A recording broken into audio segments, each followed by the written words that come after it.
Buenos días, bienvenidos a la entrevista en línea. Transmitimos en tiempo real desde la sala de redacción de la prensa gráfica en este viernes 23 de mayo de 2014. Saludos a nuestros cibernautas que están con nosotros en la transmisión en internet www.laprensagráfica.com. Varios temas en agenda para la reflexión y el análisis al cierre de la semana. Hablaremos de cómo está cerrando la presente administración del presidente Mauricio Funes en este quinquenio, que se plantea en términos de los principales retos y desafíos para el nuevo gobierno. Hay varios temas en agenda para la reflexión. Está con nosotros en nuestros estudios el doctor Álvaro Artiga. Él es el director del doctorado en Ciencias Sociales de la Universidad Centroamericana UCA. Álvaro, es un gusto, bienvenido. William, gracias por la invitación, es un gusto estar aquí y vamos a ver qué podemos compartir sobre la coyuntura esta de transición de un gobierno a otro. Exactamente. Que estamos prácticamente a un poquito más de 7-8 días, ¿no? Porque ya la administración actual termina el próximo sábado 31 de mayo y ya el domingo 1 de junio toma posesión Salvador Sánchez Serén. Quizás antes de hablar del momento actual, exactamente el momento actual, un poco de hacer un poco de retrospectiva que nos implique hacer la reflexión sobre 5 años de gobierno, que son los que están terminando, Álvaro, cómo se plantea, porque ya vamos a hablar también de un resultado de la Universidad Centroamericana, de una encuesta que hizo la UCA, donde obviamente se reitera sobre cuáles son las preocupaciones y el sentir que tiene la población sobre dos temas centrales: la situación de la inseguridad en el país y la situación económica. Pero bueno, 5 años, ¿cómo se plantean? Bueno, ha sido un gobierno o un periodo difícil, muy conflictivo, contrario a lo que se esperaba al principio. Habían expectativas de que no solo que había posibilidad de concertación entre diversos actores, sino que se podían llevar algunos acuerdos fundamentales que reorientaran especialmente dos temas, ¿verdad?, que ya venían siendo problemáticos y que se mantienen. Por un lado el tema de la seguridad y por otro lado el tema de la economía, el empleo, el costo de la vida. Sin embargo, pasaron los años, el presidente a punto de salir prácticamente estuvo en conflicto con los principales actores, partidos, otros órganos de gobierno, empresarios. Entonces, digamos, aquello que se planteaba como una posibilidad para dar un salto hacia adelante, más bien parece como que nos hubiésemos estancado. Algunos dicen que ha habido retrocesos, eso ya es bien difícil saber, porque recordemos también, para ser un poco, digamos, justos en el análisis, que el presidente Funes, cuando inicia su gobierno, recién estamos nosotros recibiendo el impacto de la crisis financiera internacional. Sí, que inició justamente 2007-2008, ¿no? Sí, entonces ahí es donde ya uno no sabe si este gobierno logró por lo menos impedir que el impacto fuese mayor, y claro, entonces ahí donde uno no sabe si eso, digamos, los resultados que tenemos actualmente se pueden considerar solamente como un fracaso o como eso, ¿verdad?, como una situación de pura contención, de que los problemas no empeoraran. Ahora bien, a todo esto se ha complicado las finanzas públicas, ¿verdad? El nivel de endeudamiento del país ha crecido respecto del gobierno anterior, aun cuando ya parte de ese crecimiento se debe a la herencia que le dejan los 20 años de gobierno de Arena, y especialmente del último gobierno de Arena. Es decir, la tendencia al endeudamiento que ahora viene a sumarse, digamos, al caldo de dificultades que va a recibir el nuevo presidente, digamos, se empeoró. Para alguna gente que ha sido beneficiaria de algunos programas sociales, el presidente pues tuvo una buena gestión, y eso de alguna manera lo revela la encuesta de la UCA cuando le dan una calificación, no vamos a decir alta, pero relativamente parecida, no hay mucha diferencia entre cómo empieza y cómo termina. Ahora bien, Álvaro, para quienes tienen quizás una evaluación o calificación negativa de la gestión de la administración Funes, parten del hecho de, en el comparativo, en la parte económica, de que efectivamente, o sea, se reconoce y reconocen que el país este gobierno inició con ese traspié de la economía a nivel mundial, ¿no? Y el impacto que estaba teniendo, incluso se diseñaron medidas emergentes en materia económica en ese momento, pero se plantea de que a estas alturas todos los países de Centroamérica, porque esto fue global, afectó parejo. Entonces, pero los países de Centroamérica en general, el resto de vecinos, han logrado superar, mejorar sus tasas de crecimiento y salir adelante, y el país en materia económica sigue rezagado, con un crecimiento bastante lento, no pasamos del 2% para abajo y en la generación de empleo también estancados. Entonces, por eso algunos sugieren de que en esa parte hay una calificación negativa por eso. Uno podría pensar que el gobierno tiene cierta responsabilidad en este, digamos, resultado poco favorable en términos de la economía, pero es que también uno debe de pensar que no todo depende del presidente o del gobierno, o del Ministerio de Economía o lo que haga el Ministerio de Hacienda. Hay otros actores políticos que contribuyen en un país a que haya, digamos, por ejemplo, eso que reclaman los empresarios, certidumbre jurídica, por ejemplo.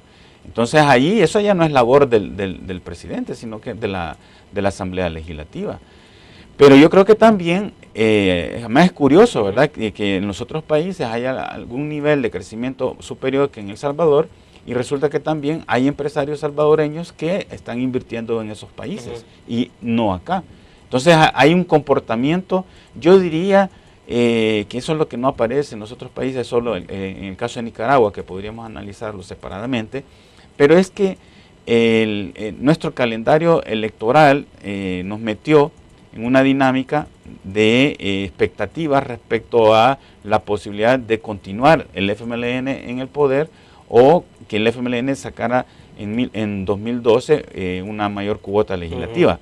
Es decir, aquí todavía opera para los empresarios lo que antes se llamaba, ¿verdad?, el fantasma del comunismo, y que entonces si el FMLN repite en la presidencia o tiene mayoría legislativa, va a cambiar las reglas, entonces mejor no invertamos, esperamos que lleguen las elecciones para ver si quitamos al FMLN. Es decir, el miedo a esas imágenes o estereotipos del comunismo, el socialismo del siglo XXI, alinearse con los gobiernos de Venezuela, Bolivia y Ecuador, yo creo que eso influye en las expectativas y las iniciativas de inversión que pueda haber en el país, porque es el temor, ¿verdad?, de que se invierta y luego el gobierno tome medidas en contra. Entonces eso de alguna manera en Guatemala no está ni en Honduras, tampoco está en Costa Rica, en ese sentido no hay ese temor. Y ahora, en Nicaragua se logra un pacto ahí. Pero ¿qué tan imaginario es eso o qué tan real es? Digo, porque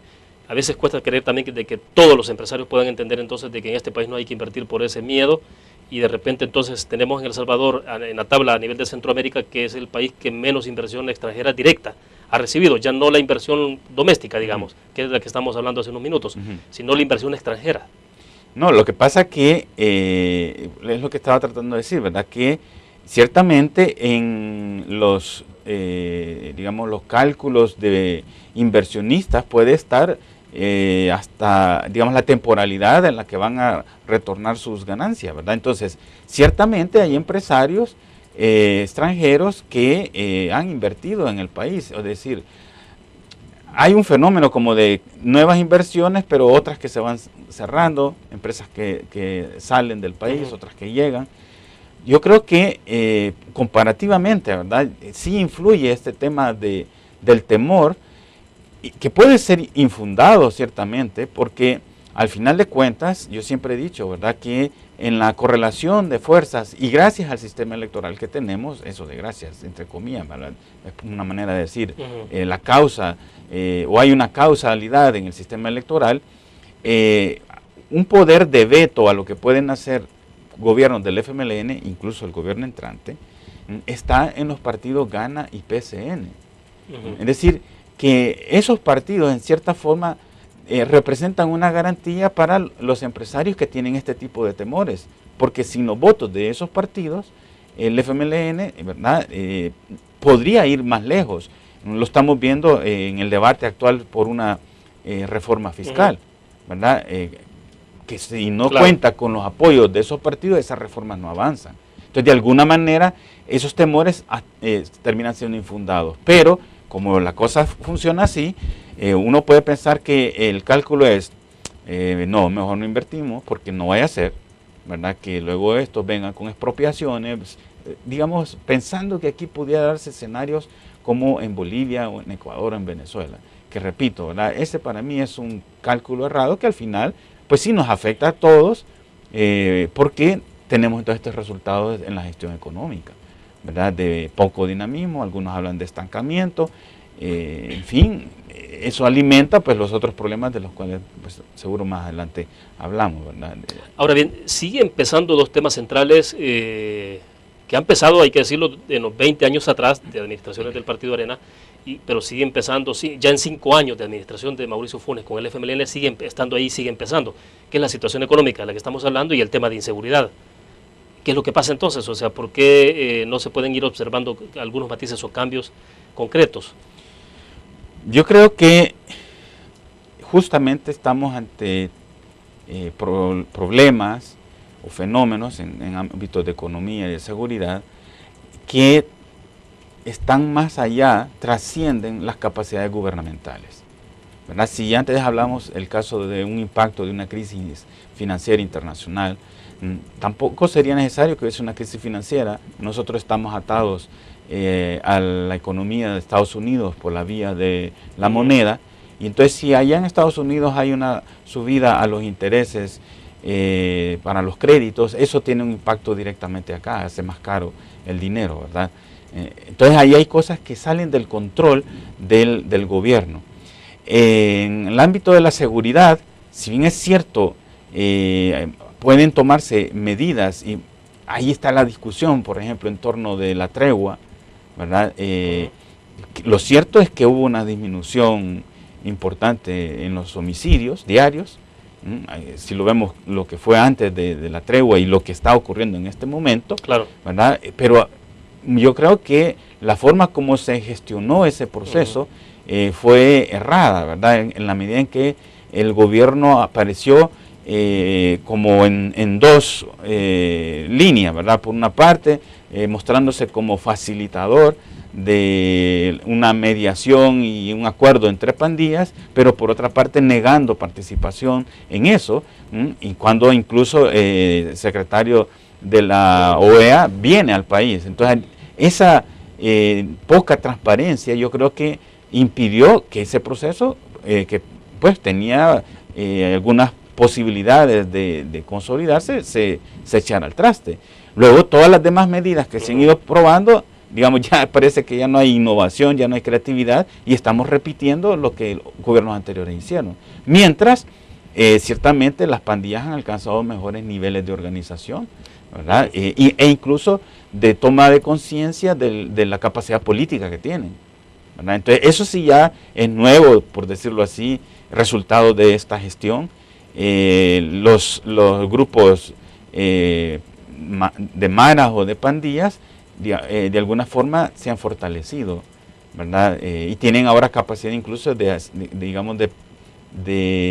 llevar adelante una estrategia en términos de comisión de delitos o de homicidios como mecanismo de presión al gobierno directamente. Ya no solo es, digamos, que afectan a las personas de manera individual o a empresarios con las rentas, sino que de alguna manera son capaces ahora de pedir, de demandar al gobierno medidas a su favor. Bien, debo hacer una pausa. Estamos hablando entonces que de alguna forma en estos 5 años las pandillas se han convertido de alguna manera también en actores políticos. Digo porque también ahora se habla de la incidencia que tienen en procesos electorales. Hablamos un poco más en detalle después de la pequeña pausa comercial. Volvemos.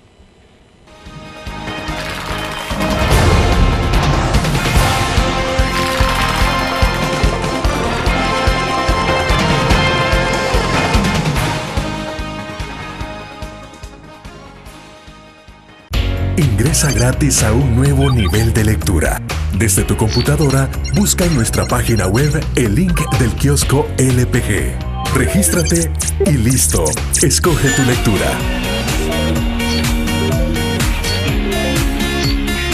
En tu tablet, iPhone o Android, ingresa a App Store o Google Play.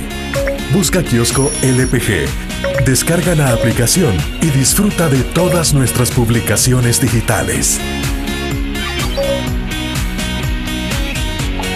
Grupo Dutris. Multiplicamos la forma de informarte.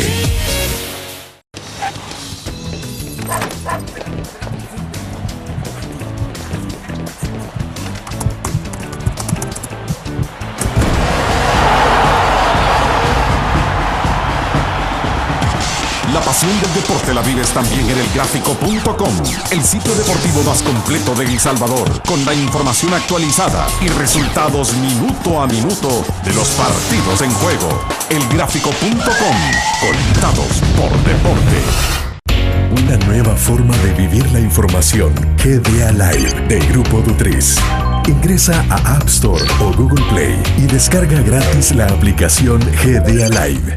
Ahora, busca en nuestros periódicos y revistas los iconos de GDA Live. Enmarca la imagen dentro de tu pantalla para animarla. Toca 2 veces la imagen para vivir la información en pantalla completa. Y recuerda que en el código ALIVE de la portada estaremos actualizando nuestras noticias. Con GDA Live, vive la información. Grupo Dutris, multiplicamos la forma de informarte. Un graficionado no olvida la historia, y aunque perdió una y otra vez, no perdió el orgullo. El graficionado se levantó entonando su grito de batalla, respirando gritos de gol y celebrando las épicas victorias. Un graficionado cree en la magia de la camiseta y mantiene viva la ola de fe, porque el graficionado sueña con volver a un mundial. El Gráfico lo hacemos por deporte.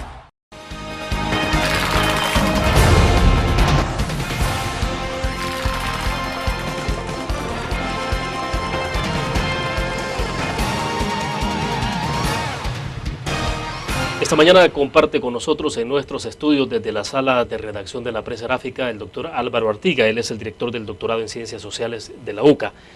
Álvaro, bueno, me interesa que terminemos de redondear un poco la idea del cierre del segmento pasado cuando hablabas de la toma de conciencia de capacidad política, que es algo nuevo dentro, en el caso concreto de las pandillas. Y un poco la interrogante que te planteaba era en términos de, por ejemplo, el hecho de que se habla de incluso la incidencia político-electoral que las pandillas puedan tener, bueno, lo que ocurrió en la pasada elección, ¿no? Que se supone que hubo algunas negociaciones, entre comillas, debajo de la mesa de los partidos políticos para que las pandillas permitieran incluso a algunas personas ir a votar, y ya no digamos la discusión que había de si habían orientado o no el voto. Este es un tema interesante porque, por una parte, uno podría pensar que, bueno, que un sector de la sociedad tenga cierta eficacia para que el gobierno le escuche, uno podría leer eso como positivo, ¿verdad? Porque para eso están ciertos canales gubernamentales. Pero los segmentos naturales o normales de la sociedad. No, es que eso voy. Lo que choca es que esto se haga contando con medios ilícitos, ¿verdad? Y que hace, pues, entonces que se tenga esa percepción de que se trata de grupos ilícitos, de grupos al margen de la ley. Entonces, ¿cómo es posible que el gobierno entre en diálogo con estos grupos? Entonces, ahí es donde vamos a tener quizás que madurar un poco más todos los salvadoreños en esto, porque si recordamos aquí, no es exactamente igual, pero algo podemos sacar del proceso de pacificación que desembocó en los acuerdos de paz del año 1992. También entonces al FMLN se le consideraba un grupo terrorista, los que se oponían al diálogo, ¿verdad? De un grupo terrorista, que si el gobierno dialogaba con ellas eran traidores. Recuerdo que había presiones al presidente Cristiani para que no firmaran los acuerdos. Es decir, la oposición a dialogar con grupos que se enfrentan al gobierno, que digamos que están al margen o fuera de la ley, es normal. Pero al final ese fue el proceso, digamos, que dio los resultados. Eso nos hace pensar. Ahora, la diferencia, obviamente, hay una diferencia fundamental, y es que en aquel momento eran grupos ideológicos con planteamientos políticos claros, ¿no? Sí, pero eso es lo que puede pasar, ¿verdad? Que estos grupos, digamos, vayan madurando y vamos a ver si llegan hasta incluso a tener alguna organización, alguna forma de organización política. Ahorita no la tienen, ¿verdad? ¿Podría ocurrir eso? O sea, es que como todo esto es bien incierto, no podemos decir no puede ocurrir, sí puede ocurrir, pero lo que sí es cierto es que hay un proceso de aprendizaje de cómo obtener algo del gobierno. Y ese aprendizaje de cómo plantear demandas al gobierno y hacer presión, claro, en este caso estamos hablando de medios ilícitos, en la teoría se diría de formas no convencionales de hacer presión, ¿verdad? Pero lo que quiero decir es que no es un fenómeno extraordinario, raro, sino que, digamos, está dentro de todos los parámetros posibles que uno puede esperar de cómo diversos grupos presionan al gobierno para obtener demandas.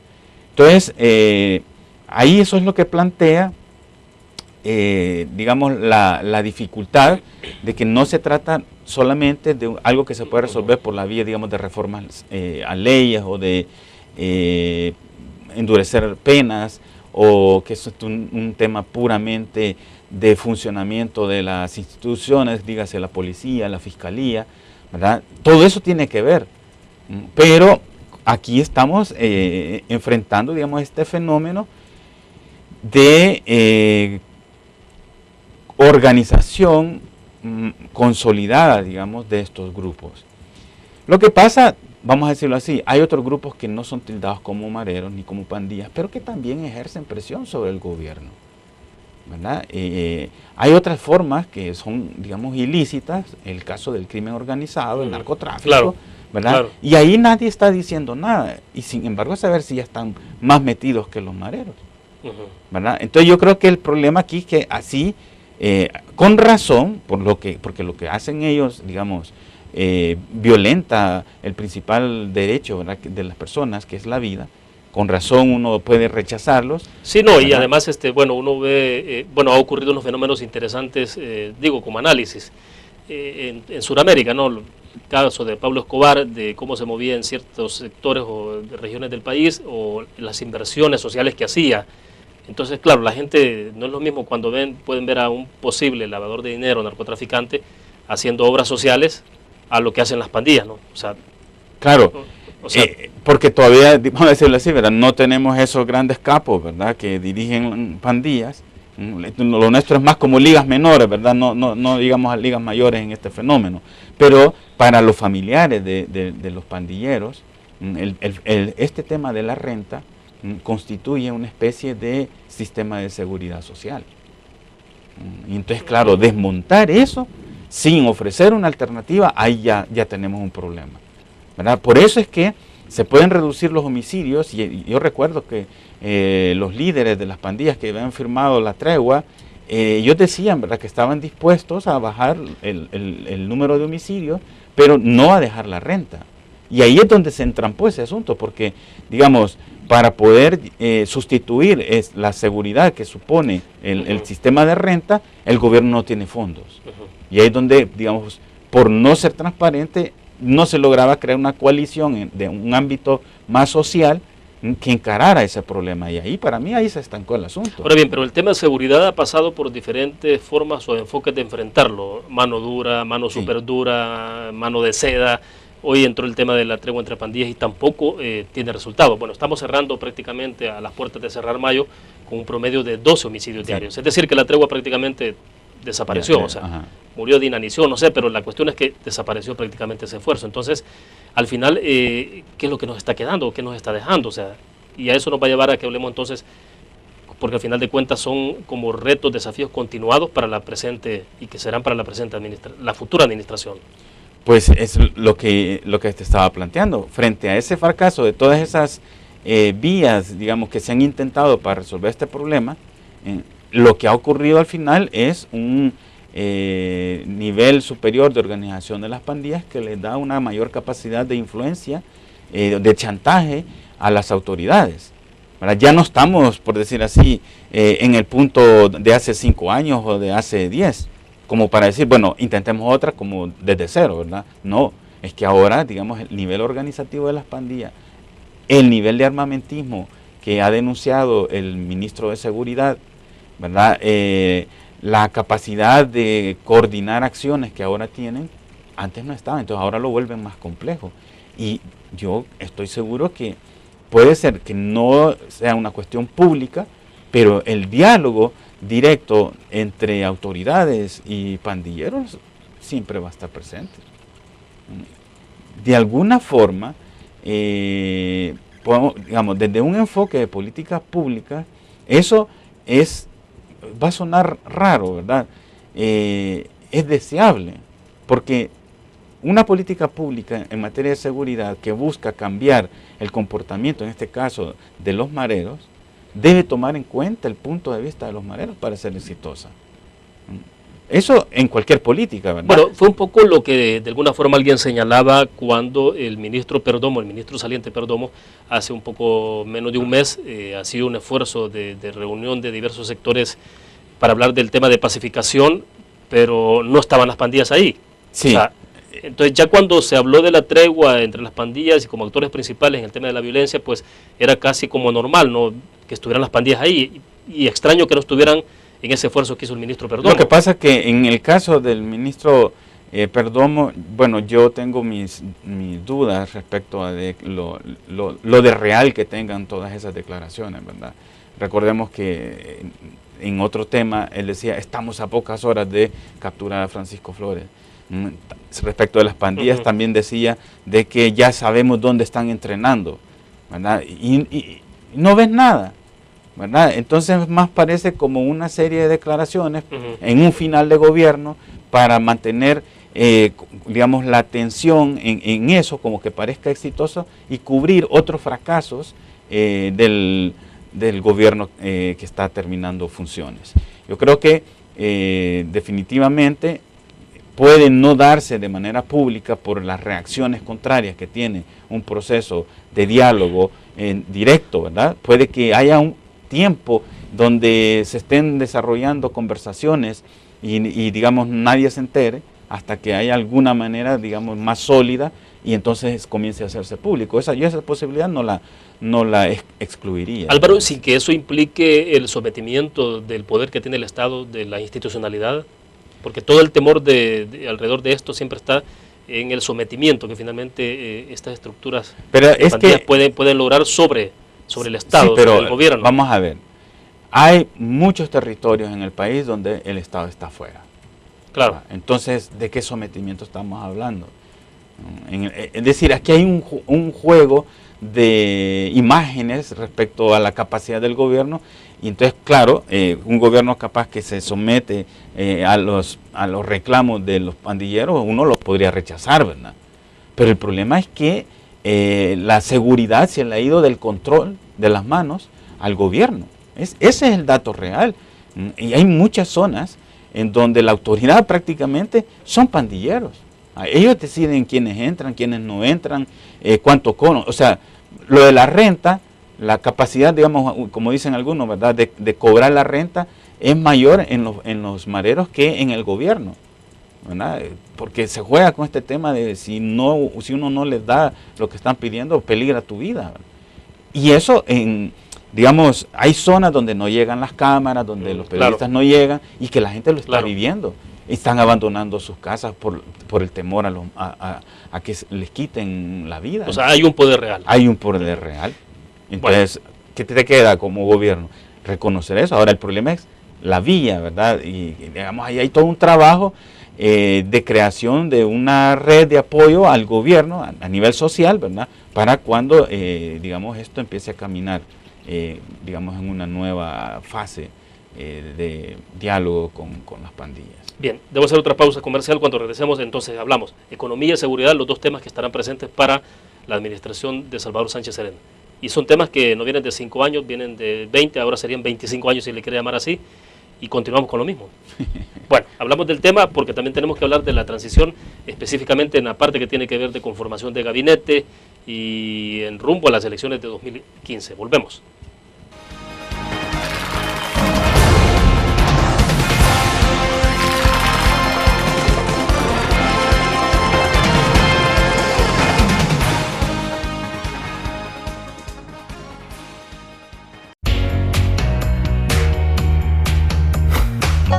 Cada momento, donde quiera que estés, te damos el mejor contenido en diferentes plataformas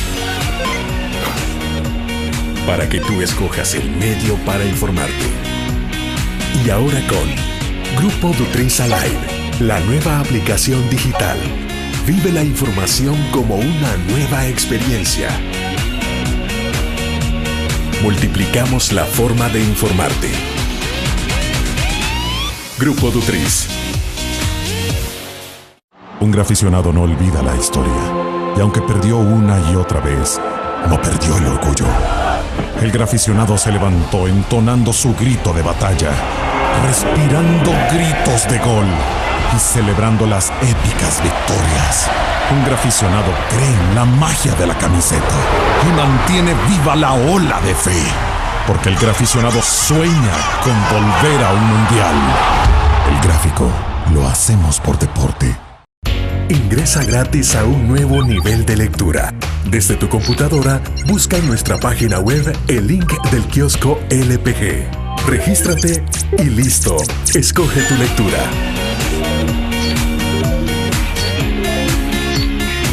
En tu tablet, iPhone o Android, ingresa a App Store o Google Play. Busca Kiosco LPG. Descarga la aplicación y disfruta de todas nuestras publicaciones digitales. Grupo Dutriz. Multiplicamos la forma de informarte.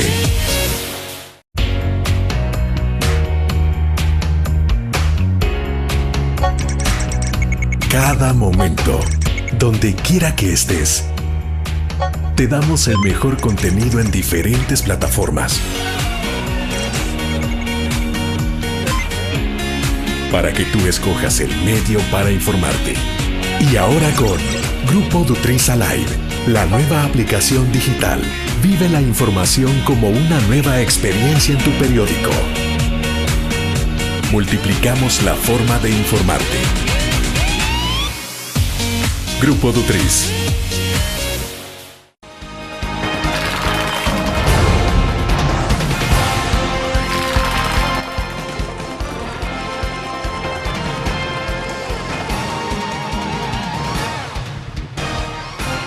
Bueno, Álvaro, entonces en tema de economía, en tema de seguridad, son los problemas recurrentes y esta administración no se va a estrenar, sino que va a simplemente recibir la papa caliente en esos dos temas y ver por dónde le da, porque en el corte comercial decíamos, bueno, pero estamos hablando que en la situación fiscal, por ejemplo, lo que se tiene ahora con el tema de emisión de bonos, la discusión de nuevos tributos, han ocurrido más o menos en estos periodos de transición. Hace 5 años de la transición de Saca a Funes, exactamente estábamos en esta discusión, sobre todo en el tema de bonos, pero ya se había generado eso en años anteriores en las administraciones pasadas del Partido Arena, pero estamos continuando, o sea, simplemente lo que se va haciendo es como transfiriendo el tema.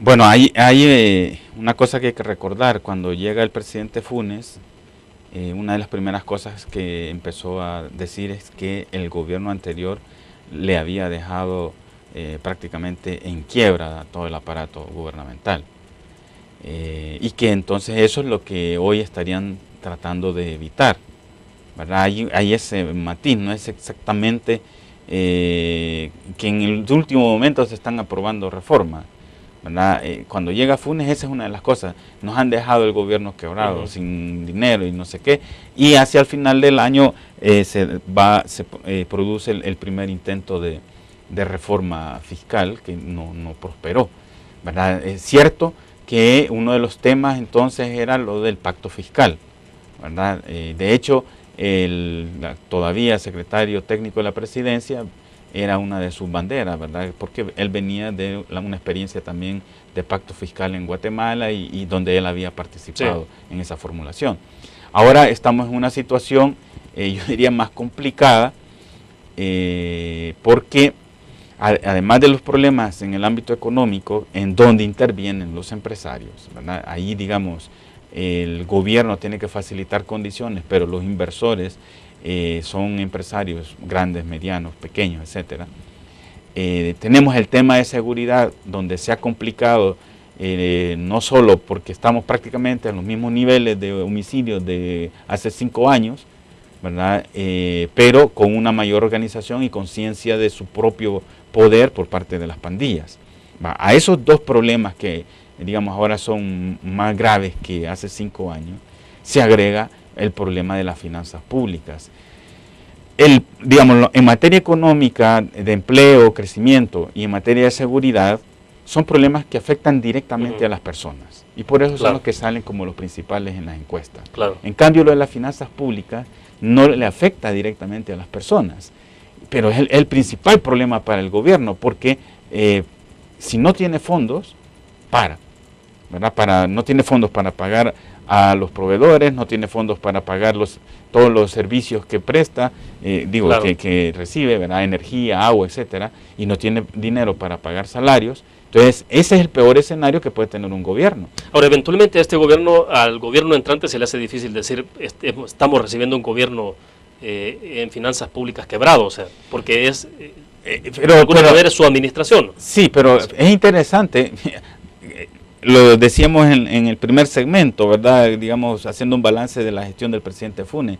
Y es curioso, ¿verdad?, que la semana pasada el presidente habla en contra de la fracción del grupo parlamentario del FMLN respecto de esta reforma. Porque cuando dijo que él no era el padre de la criatura y después dijo de que era responsabilidad compartida con el Frente también. O sea. Entonces, porque hay este tema de a quién se le va a culpar de los efectos que pueda tener esa reforma hecha a la carrera, como se estaba haciendo también lo de las subastas, como se están haciendo las obras de carreteras, etcétera. Hay un tema digamos, que se le está tirando al gobierno que sigue y el gobierno que sigue que no lo quiere recibir, ¿verdad? Claro, porque la administración Funes no querrá que le recuerden como la que presentó el paquete y fue la que... No, y casi uno podía pensar que estaban haciendo todo eso para que en las últimas encuestas de evaluación de la popularidad del presidente no saliera mal, ¿verdad? Porque seguro que si se hubiese aprobado una reforma y eso tuviese efectos negativos, la evaluación probablemente sería peor. Y como este presidente ha estado preocupado bastante, digamos, por su imagen, se ha preocupado por sus niveles de popularidad, quizás para intentar superar al presidente Saca, ahí hay una cosa que tiene que ver con las personalidades de ellos. Pero lo cierto es que el país entonces está en una situación complicadísima, diría yo, porque se tienen que aprobar medidas que quizás no sean populares, pero que ningún partido está dispuesto a hacerlo solo, porque tenemos elecciones en marzo del próximo año. Entonces el FMLN sería el menos interesado en aparecer como quien impulsó unas medidas en el ámbito fiscal o también en el terreno de la seguridad impopulares. Pero tampoco querrán costear eso los demás partidos políticos que le puedan acompañar, o sea... Es decir, de alguna manera lo que está pasando de que no el entretenimiento en la aprobación de esto tiene que ver mucho con el contexto electoral de 2015. Sí, es que ese es el asunto, es que nosotros desde 2012 entramos en un ciclo que se va a acabar hasta el próximo año, ¿verdad? Donde el cálculo electoral, digamos, está predominando sobre cualquier otro razonamiento o criterio de discernimiento, ¿verdad? Entonces, en este tramo que va de junio a marzo, hay un problema, yo diría, complicadísimo, porque si no se toman medidas impopulares, se corre el riesgo de una parálisis del gobierno por falta de fondos. Y si se toman, el partido o los partidos que lo impulsen corren el riesgo de perder en las elecciones. Entonces Arena, digamos, lo vuelve a tener más fácil, porque asume la posición de que nosotros no queremos eso, esperando que los otros tomen la medida y sacar entonces la ventaja en las elecciones. Simplemente puede cruzarse de brazos el partido de Arena y solo dejar y tener un discurso ahí, digamos, que suene y haga eco de algunos reclamos que hay en la sociedad, ¿verdad? Como cuando eran los conflictos con la Sala de lo Constitucional, ¿verdad? Entonces, en ese sentido, Arena lo tiene más fácil, aunque tiene que resolver su problema interno, de organización interna. Recordemos que ahí hay un problema pendiente. Pero entonces el tema está en que el FMLN necesita el mayor consenso posible antes de adoptar unas reformas o unas medidas impopulares, para que, digamos, el impacto se disuelva, se pueda justificar de que, bueno, si no lo hacemos el escenario es peor. Y a lo mejor es cierto, ¿verdad?, que si no se toman medidas impopulares que tengan que ver, digamos, en el ámbito de las pensiones, que tengan que ver en ámbito de tributos, que tengan que ver incluso hasta con modificaciones en el IVA, como el IVA y la renta son los principales fuentes de ingresos para el gobierno. Sí, hay quienes ya están sugiriendo de que, aunque no se está tratando de manera quizás poco transparente, algunos sugieren, es que el tema del IVA y renta tendrán que abordarlo. Es que hay una cosa seria, es decir, ahora se podría aprobar la reforma que está impulsando o las medidas fiscales que está impulsando el gobierno saliente, pero eso no le va a resolver el problema, porque lo que está haciendo es generando más deuda, ¿verdad? Entonces estamos ciertamente en una situación, yo diría, límite, en donde hay que tomar medidas.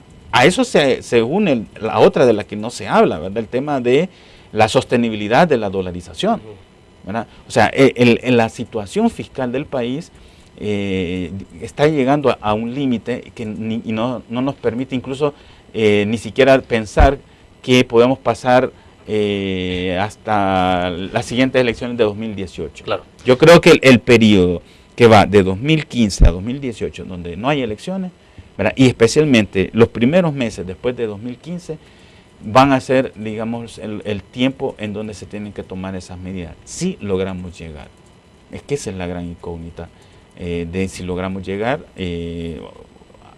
posible que se aprueben estas medidas fiscales, pero a lo mejor más allá en octubre, noviembre, estamos en una situación parecida cuando se esté discutiendo el presupuesto del Estado del próximo año, ¿verdad? Claro, porque además el tema de reformas, del sistema de pensiones no se ha abordado. No. Y ese tema está ahí, y la mayoría de economistas dicen de que es un tema que no puede pasar de este año. Pues sí, es que ahí hay un problema, que se tiene que abordar y se van a tener que tomar medidas impopulares, pero como hay elecciones el otro año, no se van a querer hacer. Entonces el problema es, ¿y vamos a alcanzar a llegar hasta el otro año? Claro. Digamos, eso es lo prioritario para el gobierno. Sí. Y si la gente está esperando que Sánchez Serén dé señales de que van a haber cambios en temas económicos, de seguridad, yo creo que, digamos, son expectativas que no están ajustadas, porque lo primero que va a intentar resolver el nuevo gobierno es en materia de sus finanzas. O sea, no hacerse falsas expectativas. O sea, yo pienso que no hay que hacerse falsas expectativas. También podríamos hablar de que hasta dónde depende realmente la solución de los problemas de Sánchez Serén, y eso pues como el tema del gabinete, ¿verdad? O hay un tema más estructural que hay que abordar. Bueno, y como estos temas, obviamente quien los tiene que resolver es la gente, y estos son los temas que tendrá en sus manos Sánchez Serén y el gabinete. Sí. Ahora entremos a hablar de gabinete. Un poco, si han tenido ustedes la oportunidad, en tu caso particular, de hacer una reflexión sobre cómo se ve la configuración de gabinete, que ya se anunció. Y volvemos, los temas principales ya se han visto quienes estarían asumiendo en la conducción de seguridad pública.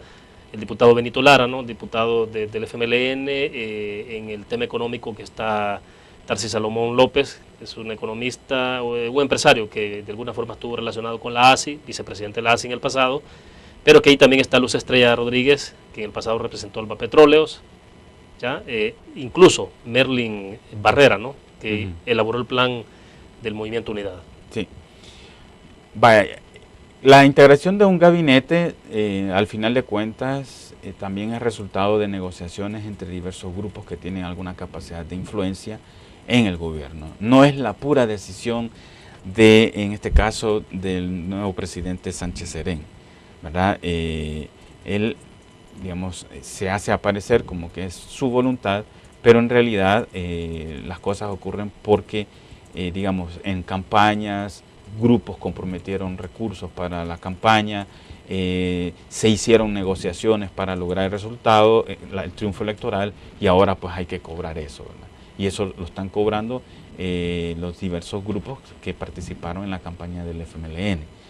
Ahora, Pero hay una parte fina en la que me gustaría conocer un poco tu opinión, Álvaro, y es, cuando vemos estas figuras, ahora se está hablando de la posibilidad de que algunos cargos de autónomas, por ejemplo, o cargos de dirección de otras instituciones, aparezcan representantes de la Gran Alianza de la Unidad Nacional, GANA, y ahora estamos viendo a Merlin Barrera dentro de eso, que hizo el plan de gobierno de Elías Antonio Saca. O sea, ahora sí se podría reconfirmar de que hubo alianzas o algunos entendimientos durante la campaña. Si uno va a los resultados electorales de la primera vuelta, lo que te das cuenta es que el FMLN obtuvo el 48% de la votación.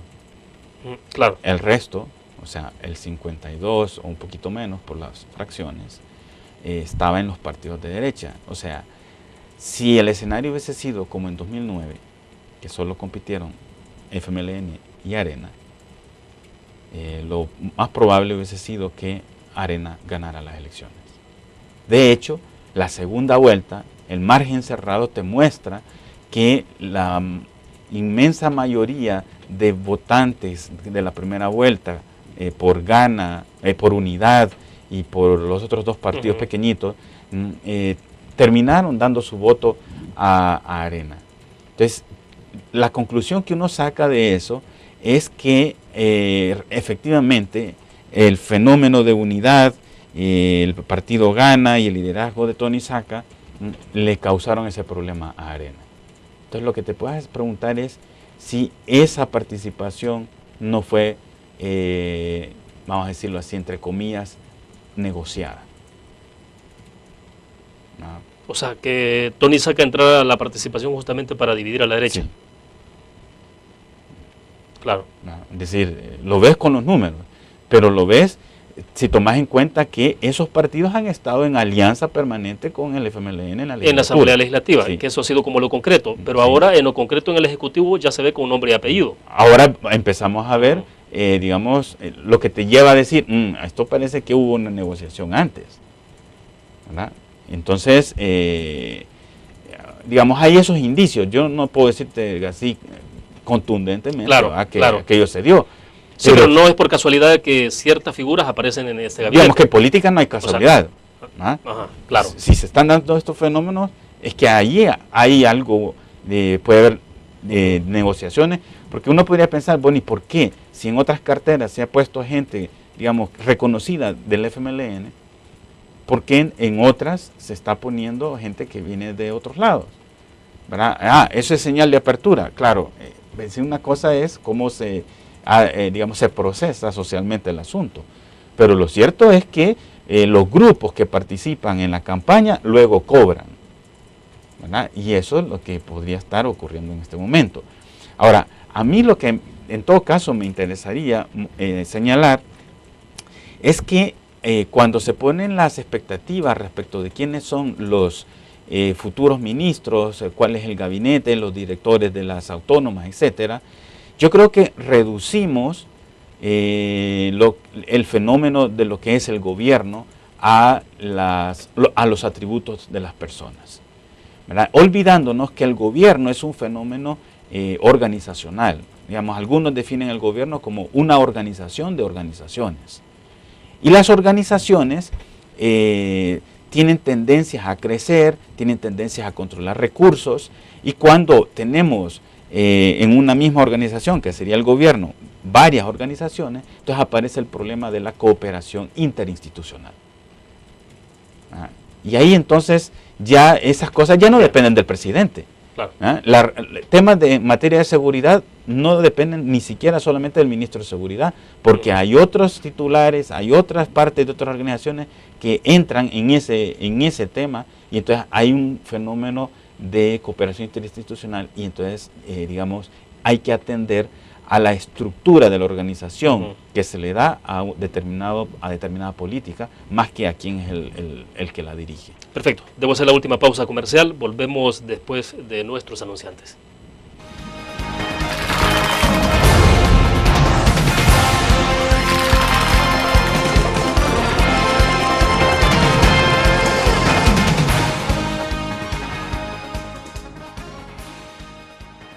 Ingresa gratis a un nuevo nivel de lectura.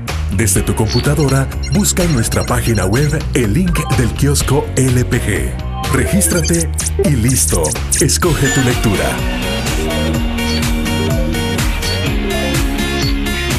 En tu tablet, iPhone o Android, ingresa a App Store o Google Play.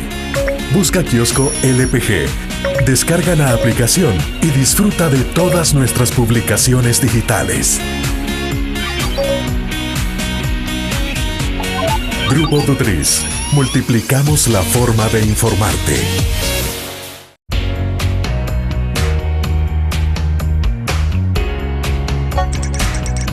Cada momento, donde quiera que estés, te damos el mejor contenido en diferentes plataformas.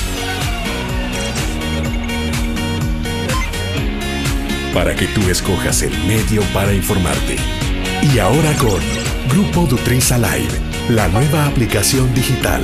Vive la información como una nueva experiencia en tu periódico. Multiplicamos la forma de informarte.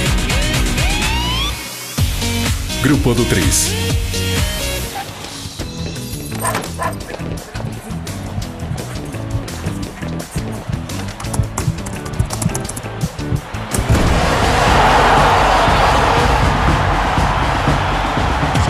La pasión del deporte la vives también en elgráfico.com, el sitio deportivo más completo de El Salvador, con la información actualizada y resultados minuto a minuto de los partidos en juego. Elgráfico.com, conectados por deporte. Una nueva forma de vivir la información. GDA Live de Grupo Dutriz. Ingresa a App Store o Google Play y descarga gratis la aplicación GDA Live. Ahora, busca en nuestros periódicos y revistas los iconos de GDA Live. Enmarca la imagen dentro de tu pantalla para animarla. Toca 2 veces la imagen para vivir la información en pantalla completa. Y recuerda que en el código ALIVE de la portada estaremos actualizando nuestras noticias. Con GDA Live, vive la información. Grupo Dutriz, multiplicamos la forma de informarte.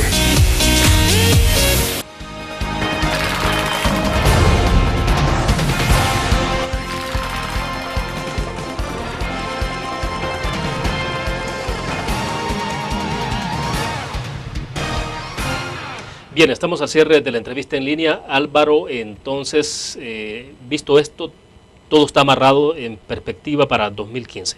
O sea, imposible que los partidos políticos lo vean de una forma diferente a esa, ¿no? O sea, cualquier acción que ocurra desde el legislativo y sobre todo si tiene que ver con el tema fiscal, con el tema de impuestos, con el tema de la economía de la gente, es difícil abordarlo.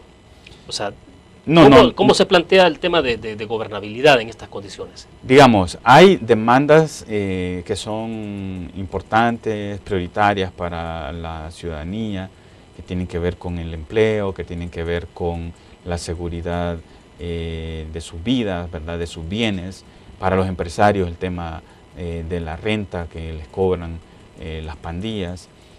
Digamos, hay expectativas de que las iniciativas de diálogo que está llevando adelante el presidente entrante den algunos resultados, pero para el gobierno, de nuevo, lo prioritario es su finanza, ¿verdad? Entonces eso plantea un problema de temporalidades.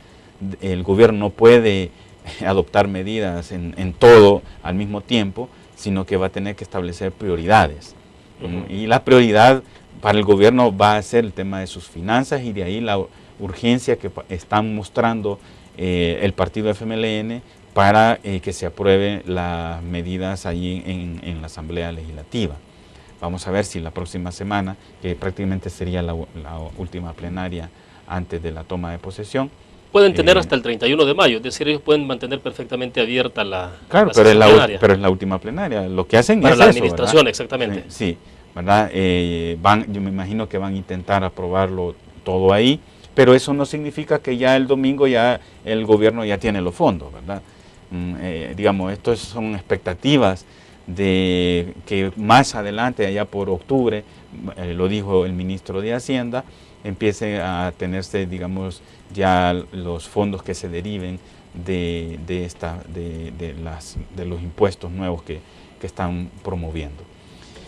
El asunto es que esto no solo es urgente para el FMLN, porque pues, es el partido de gobierno, sino porque entre más cercano a este tipo de medidas a una elección puede tener un impacto negativo en el resultado electoral, ¿verdad? Si se traslada el efecto de todas estas medidas al bolsillo de la ciudadanía, entonces ahí existe el temor de que eso forme parte de la campaña electoral de 2015 y entonces estaría en ventaja ciertamente Arena, porque está jugando simplemente a la oposición, y si hay efectos negativos, pues van a decir, ya ven, nosotros teníamos razón, hay que sacar al partido este.